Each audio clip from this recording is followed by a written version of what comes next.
An 800-mile pilgrimage to the heart of the Camaro world to better understand its drivers. And what we found wasn't your stereotypical group of renegade muscle car junkies.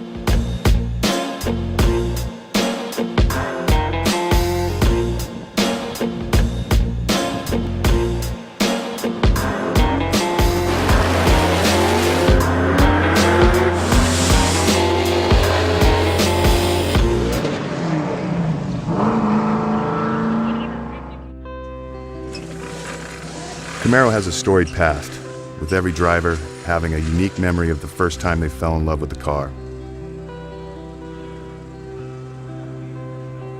So in order for us to truly understand that love affair, we needed to start at the beginning.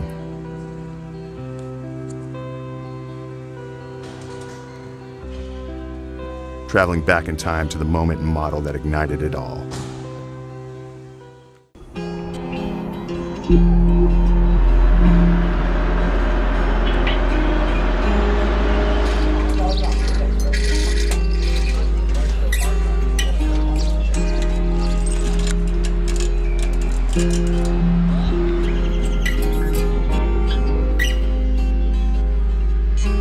The first time I fell in love with the Camaro, I was about 5 years old when my uncle rolled up in his white 69. It had blue stripes, Hurst shifter, and a Borla exhaust.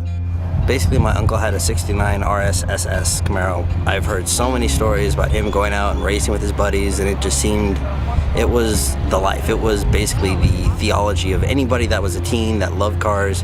That was what you did. You went out, you bought a Camaro. It's one of those things being a car guy, but it's one of those things when you love your car. I'm a soldier in the Army, active duty. I grew up around all the old school muscle cars, the 60 Camaros, the 70s Camaros, the 80s Camaro. Prior to coming to Arizona, I actually had an 84 Z28. I sold it going to the deployment because my family couldn't keep up with it, and I've been having nightmares since.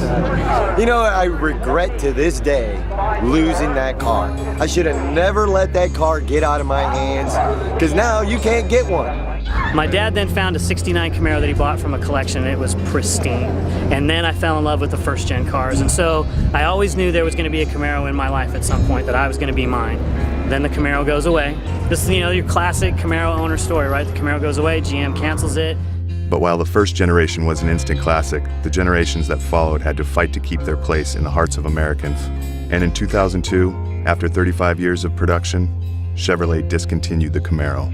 I was not a happy camper when they took Camaro away. I just didn't understand what the thought process was to let something that was so big and so loved go away. We bought our 2002 because we were like, that's it, they're done. We're gonna buy this one because it's gonna be the last, you know, that ever exists. So just as the O2s were coming out and the noise was starting to be heard about how the O2s were going to be the last year, and it's like, man, I finally buy a brand new one and I'm going to have to live with it forever because I'm never going to be able to buy another new one again. So I was very disappointed. It was always kind of saddening that you see the new Mustang come out, then another new Mustang come out, and Camaro didn't exist. Kind of left with the remnants of what used to be, you know? There are few profoundly significant moments that mark one's life.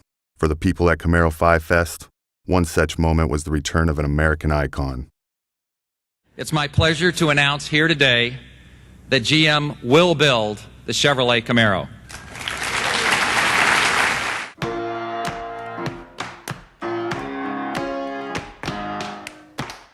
Like a phoenix rising from the ashes, the Camaro reignited the passion in a whole new generation of drivers. I was absolutely one of those guys that when GM announced the Camaro was coming back, I was, you know, it was silly how ecstatic I was. I mean, I was telling people, calling people. First person I called was my stepdad. I'm going, they're bringing it back. It's coming back. You got to see the video. I couldn't believe it. I couldn't believe they come out with it. I mean, you see a lot of concept cars, you know, that come out at you know, shows and stuff, but they never come to life. And I was surprised when the cars came to life. So I just knew I had to get one. I'm 6'4", and it's a tight fit, but I was going to get one either way. I think the first time I saw it was in Transformers, the first Transformers. And yeah, even from then, you know, that scene where Bumblebee, he's in like the old like 72 version and then turns in the tunnel and turns into the 2010 version. Yeah, I was like, yeah, that's the car I want. Transformers boldly launched the car back into pop culture and set the tone for how people should feel and act when they slide behind the wheel. The culmination of 7 years of longing, 4 years of anticipation, and the biggest film of 2007 sparked a perfect storm in the automotive zeitgeist. What? When I first seen her, believe it or not, I was driving the E46 M3. And I drove by the dealership, I seen it, I was like, you know what? I gotta get me another Camaro. I drove it, the M3 has been traded in, and I haven't looked back since. If you're a Camaro owner, you have a V8, you better have one of these because she's fast. We waited almost a decade to get our car back. You know, the Mustang didn't have a gap, they were always there. And guys like me who were in their 20s, when the Camaro went away, didn't get our chance to buy one. You know, you get a lot of people looking at you, so the car is a real looker. I realize they're not looking at me because when I get in my minivan, nobody looks at me. I would say the easy first 6 months, it was Hollywood. I mean, just pulling it in somewhere, and they're like, they look, they double take. I even have a Safeway stalker. Camaro unleashes a desire to express oneself on the road and on the track. It's the key that transforms drivers from Clark Kent into Superman, awakening a part of themselves that usually simmers below the surface. As you get older, sometimes you want to feel younger and just to be able to have the power there. We're meeting up with people that could be my mom and dad, and you know, they have the V8s and you wouldn't expect them to be rumbling like that, but they're enjoying it. And just that common bond. We all have something that we're passionate about, and it's all the same thing. Age doesn't matter, race doesn't matter, gender doesn't matter. Everybody out here has the same thing. The excitement level that you get from this car just driving it anytime. On the street, going to the store. You can't go without getting a grin on your face. It's just that simple. That was sweet! What we saw that weekend were people of all color and creed coming together to forge brotherhoods through sheet metal and passion. Some were born with Camaro in their blood. For others, it's a new addiction. The result, a totally new family portrait.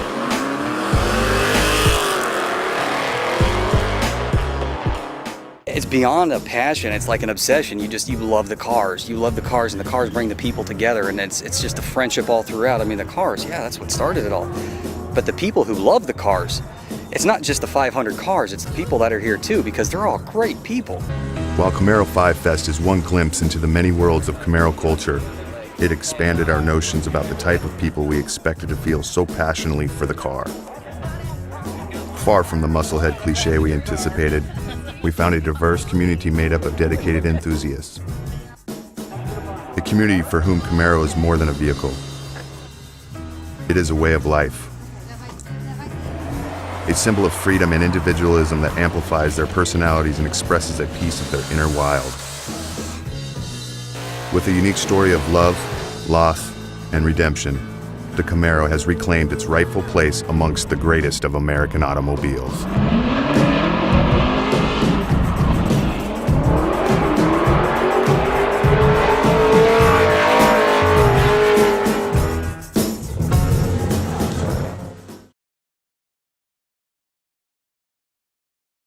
Check out our Bishop Garage t-shirts, hoodies and trucker caps on bishop-garage.com.